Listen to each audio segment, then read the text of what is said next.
Hi guys, so welcome back to my YouTube channel, and for today's video, we're gonna be unboxing itong mga parcels ko na dumating. Actually, in-order ko to guys online, and ito ay iPad accessories. Ito yung pencil from Gojodoc. Kasi guys, alam nyo, pinag-isipan ko yung Apple Pencil 2. Kaso, sobrang mahal niya. Like, nag-check ako, iyan yung price.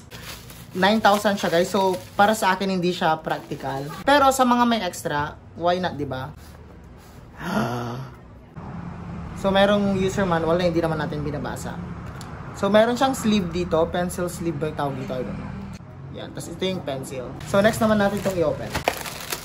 So, ito pala guys ay iPad case. Actually guys, alam nyo no, ang nakalagay kasi doon sa photo, parang navy blue. Yung na-check ko na yung pangalan, purple pala. So, wala na. Na-check out ko na eh. Ay, gago. Ang ganda ng pagkaka-purple. If you guys are wondering kung ano yung iPad ko, I got the iPad Air 5th generation with 256GB. Meron pala tong mga ganito. If in case yung iPad nyo is iPad Pro, pwede nyo gamitin. And then if iPad Air naman, ito yung ilalagay nyo.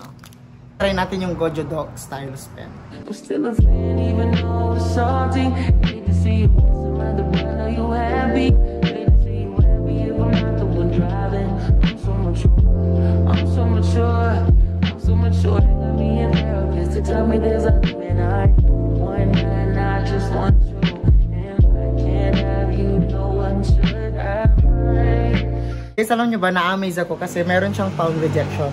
Once na magsusulat kayo tas nandyan yung kamay nyo, makapagsulat pa rin kayo. Look.